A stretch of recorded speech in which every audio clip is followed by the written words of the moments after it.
नमस्कार, मैं अभिनेंद्र। 90 के दशक में मंडल और कमंडल की राजनीति ने देश की सियासत को पूरी तरह से बदल दिया था और ये वही वक्त था जब देश की राजनीति में भारतीय जनता पार्टी का राष्ट्रीय स्तर पर विस्तार होना शुरू हुआ था। अब 3 दशक के बाद देश की सियासत फिर से करवट ले रही थी, लेकिन इस बार बीजेपी के सामने एक बड़ी चुनौती भी है।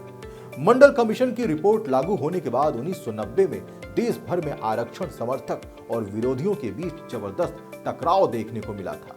अगड़ों और पिछड़ों की लड़ाई सड़क तक आ गई थी। देश जातिवाद और राजनीति की आग में जल रहा था और ठीक उसी समय बीजेपी के तत्कालीन राष्ट्रीय अध्यक्ष लाल कृष्ण आडवाणी रथ पर सवार होकर राम मंदिर के आंदोलन के लिए निकल पड़े थे। वीपी सिंह का ये दांव उस वक्त उल्टा पड़ गया और राम मंदिर के नाम पर सारी हिंदू जातियां एकजुट हो गई थी।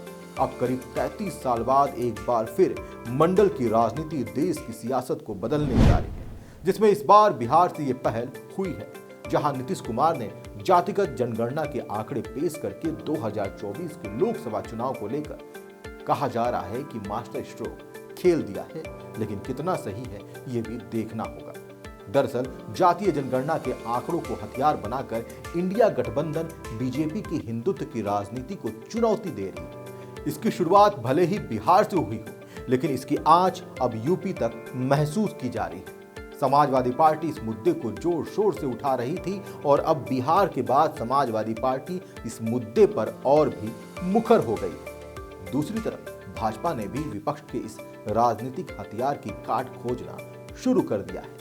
इस बीच उत्तर प्रदेश सरकार के डिप्टी सीएम केशव प्रसाद मौर्य का बड़ा बयान भी सामने आया है। केशव प्रसाद मौर्य का कहना है कि वह व्यक्तिगत तौर पर ऐसी जनगणना के विरोधी नहीं है, लेकिन विपक्ष इसके नाम पर वोट बैंक तैयार करने के सपने देख रहा है। उत्तर प्रदेश में जातिगत जनगणना के मुद्दे की काट के तौर पर बीजेपी गरीब कल्याण के एजेंडे को रफ्तार देते हुए आगे बढ़ने की तैयारी कर रही है। इसके अलावा अगले साल जनवरी में राम मंदिर के भव्य उद्घाटन के साथ ही सांस्कृतिक राष्ट्रवाद और हिंदुत्व के मुद्दे पर भी बीजेपी आगे बढ़ती हुई नजर आ रही है। दरअसल बिहार में हुए जातिगत जनगणना के प्रयोग ने वहां का राजनीतिक परिदृश्य बदला है। इस रिपोर्ट में पिछड़ों की बढ़ती संख्या सीधे तौर पर वहां की सियासी दलों को फायदा पहुंचाती हुई नजर आ रही है। दूसरी तरफ जातिगत जनगणना के मुद्दे पर भाजपा के सहयोगी दल भी विपक्ष के साथ सुर से सुर मिलाते हुए दिखाई दे रहे हैं। निषाद पार्टी के संजय निषाद, सुभा सपा के अध्यक्ष ओपी राजभर और अपना दल प्रमुख अनुप्रिया पटेल ने भी जातिगत जनगणना कराए जाने की मांग की है।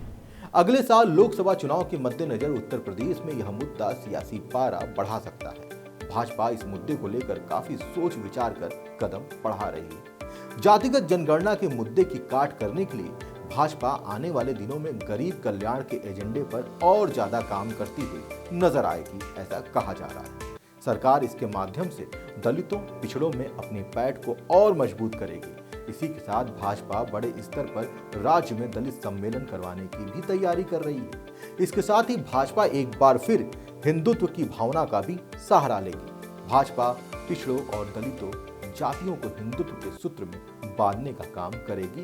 राम मंदिर के भव्य निर्माण और उद्घाटन का भी इस्तेमाल पूरी तरीके से किया जाएगा। भाजपा पूरी गंभीरता के साथ जातिगत जनगणना के मुद्दे की काट करने के लिए रणनीतियां बना रही है। अब देखना यह होगा कि भाजपा अपनी योजना में कितनी सफल होती है।